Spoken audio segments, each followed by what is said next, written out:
Салам достор, сиздерди биздин видео курста көргөнүм үчүн абдан кубанычтамын. Биздин видеолор сиздер үчүн пайдалуу болуп жатат деп үмүттөнөмүн. Ал эми бул видеодо биз PowerPoint изилдөөнү улантабыз. Изилдөөбүз практика түрүндө болот, ошондуктан сиздер да кайталап жасасаңыздар болот. Мурунку видеодо айтылып кеткендей эле PowerPoint'та презентация үчүн даяр шаблондор бар жана пустая презентация, бош презентация деген вариант бар. Биз ушул эки вариантты колдонуп, бүгүн жаңы бир презентация түзөбүз. Презентациянын шаблондорун көрүш үчүн мен другие темы деген баскычка басамын. Бул жакта шаблондордун жыйнагы чыгат. Мен мага керектүүсүн тандап аламын. Мисалы үчүн бул шаблонду алам. Создать баскычын басамын. Биздин шаблон ачылды. Бул жерде эки слайд бар экен. Мен эки слайдты тең колдонбоймун. Мага бир эле слайд керек. Бул биринчи эле слайд керек. Ошондуктан мен биринчи слайдка келип, мышканын оң баскычын басып, копировать деген функцияны тандап аламын. Андан кийин мен файлга келип, пустая презентация деген вариантты тандап аламын. Презентациям ачылды. Бул жерге мен шаблондон көчүрүп алган слайдты коёмун. Ал үчүн биринчи слайдтын астына келип, мышканын оң баскычын басып, параметри вставкиден биринчини тандап аламын. Шаблондон көчүргөн слайдыбыз коюлду. Мен бул слайд биринчи слайд болушун каалап турам. Ошон үчүн слайдка басамын. Мышка менен кой бербестен туруп, жогору көтөрөмүн. Ал эми бул бош слайд мага азырынча кереги жок. Ошондуктан мен бул слайдты өчүрүп саламын. Ал үчүн мышканын оң баскычына басып, удалить слайд деген функцияны тандап аламын. Биринчи слайдка келип, бул жерден текстти өзгөртөмүн. Мен Wordко текст көчүрүп алганмын. Ушул жактан копировать, ставить функциясын колдонуп, презентацияга тексттерди коёмун. Текст коюлду. Бунун размерин бир аз чоңойтуп алайын. Бул жерге келип размерин чоңойтсок болот. Жана бир аз карараак кылайын. Ал үчүн полужирный функциясын күйгүзөмүн.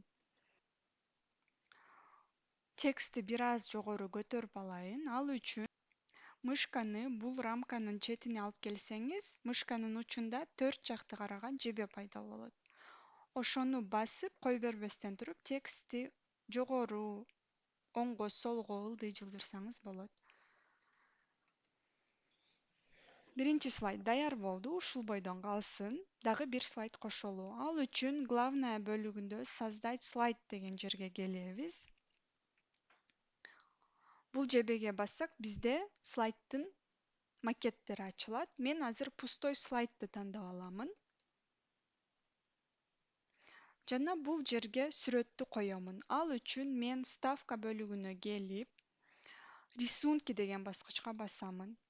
Сүрөт коюунун 3 жолу бар. Бул биринчи это устройство деген бул сиздин компьютериңизде сакталган сүрөттү койсоңуз болот. Стоковое изображение деген бул Microsoft'тун өзүнүн библиотекасынан алып сүрөт койсоңуз болот. Жана изображение в интернеттен сүрөттү алып койсок болот. Мен азыр это устройство деген функцияны колдоном. Менин компьютеримде сакталган сүрөттөр ачылды. Бирөөсүн тандап алып, ставить баскычын басам. Сүрөттү чоңойтуш үчүн мышканы бурчтагы бул тоголокко алып келип, басып, кой бербестен жылдырамын. Жана сүрөттү бул жерге койсок болот. Ошондой эле биздин документтин оң жагында сүрөттү коюш үчүн идеялар чыгат. Буларды да колдонсок болот, бирок мага кереги жок бул идеялар, ошон үчүн жабып саламын. Сүрөттүн жанына текст коелу. Ал үчүн дагы деле вставкага келип, фигуры деген баскычка келип, бул биринчи надпись деген функцияны тандап аламын. Аны тандап алгандан кийин слайдка келип, слайдка басамын, мышканы кой бербестен рамканы сызып аламын. Рамканын ичине текст койсок болот. Бул жактан текст алам. Дагы деле копировать текст коюлду. Ошондой эле тексттин размерин, түсүн, шрифтин түрүн өзгөртсөк болот, бирок мага ушул бойдон калса болот. Слайдты дагы бир аз коздош үчүн вставка бөлүгүнө келип, фигурага келип, мен жөн эле бул сызыкчаны тандап аламын, линия жана ушундай бир астына линия сызамын. Линияны бир аз жоонураак кылам. Ал үчүн биз контурга келип, толщина, каалаган толщинаны тандап алсаңыз болот. Жана түсүн өзгөртсөк болот. Форматын өзгөртсөк болот, мисал үчүн, ушундай кылып.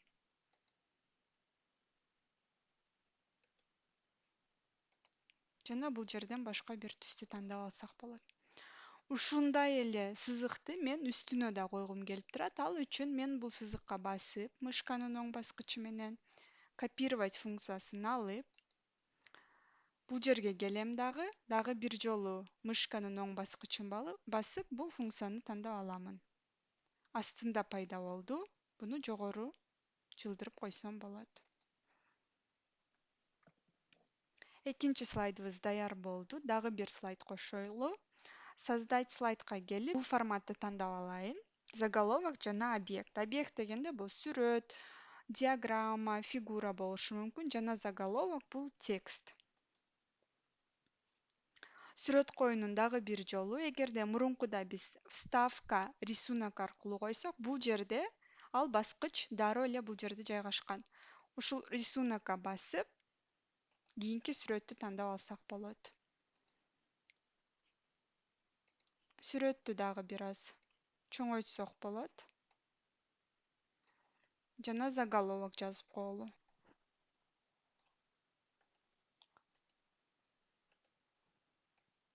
Заголовокту да бир аз ылдый түшүрсөк болот.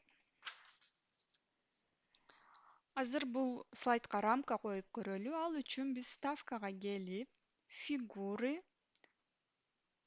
бул фигураны тандап алабыз. Прямоугольник деген фигураны.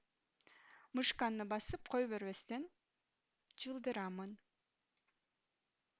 Биздин сүрөт менен текст жок болуп кетти. Ал бул фигуранын алдында калып кетти. Азыр аны биз оңдойбуз. Анын алдында мен бул фигуранын рамкасы гана керек мага. Ошон үчүн мен бул стилди тандап аламын. Андан кийин бир аз чоңураак кыламын жана түз рамка кылбастан бул жактан башка бир, мисал үчүн, мындай кыйшак рамканы тандап аламын. Эми сүрөт менен текстти көрсөтүшүбүз керек. Ал үчүн мышканын оң баскычын басып, на задний план деген функцияны тандап алабыз. Бул фигурабыз артка кетти, ал эми сүрөт менен текст алдыга келип калды. Ошондой эле түсүн да өзгөртсөңүз болот. Презентациянын көрүнүшүн сиз өзүңүздүн фантазияңызга жараша жасасаңыз болот. Бирок ошондой эле PowerPoint'тын өзүндө даяр темалар бар, стилдер бар. Ал үчүн биз конструктор деген бөлүккө келебиз. Бул жерде презентация үчүн темаларды, стилдерди көрө алабыз. Эгерде бул жебеге бассак, көбүрөөк стилдер ачылат. Аларды алып колдонсок болот. Мисал үчүн бир стилди алып көрөлү. Бул стилди алалы. Бул стиль биздин бардык 3 слайдыбызга тең колдонулду. Ал эми мен болсо бул стилди бир гана экинчи эле слайдка колдонгум келип турат. Ал учурда эмне кылабыз? Ал үчүн биз дагы мен азыр биринчиден артка келтиремин. Бул стилди алып салайын. Ал үчүн мен экинчи слайдка келемин, басамын, андан кийин стилдер тизмесин ачып, жаккан слайдка келип, мышканын оң баскычын басамын. Бул жерден применить к выделенным слайдам деген функцияны тандап алам. Эми бул стиль бир гана экинчи слайдка колдонулду. Ал эми биринчи жана үчүнчү слайдда стилдер колдонулган жок. Бул жерде сүрөтүбүз кичирейип кетиптир. Бир аз чоңойтуп алсак болот. Вставка бөлүгүндө дагы бир көрсөтүүчү нерсе бул значки деген баскыч. Бул жакка кирип, белгилердин тизмесинен жаккан бир белгини алып колдонсок болот. Бул белгилер сүрөт сыяктуу эле иштетилет, сүрөт сыяктуу эле коюлат. Ставить баскычын басып, пайда болду. Жылдырып алабыз. Чоңойтсок, кичирейтсек болот. Мисалы үчүн жана бунун түсүн да өзгөртсөк болот.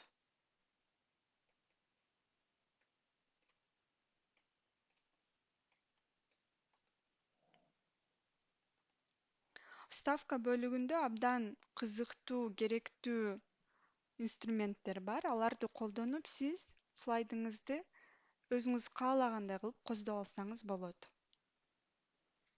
Биздин слайдыбыз даяр болду. Калганын кийинки видеодо улантабыз. Көрүшкөнчө.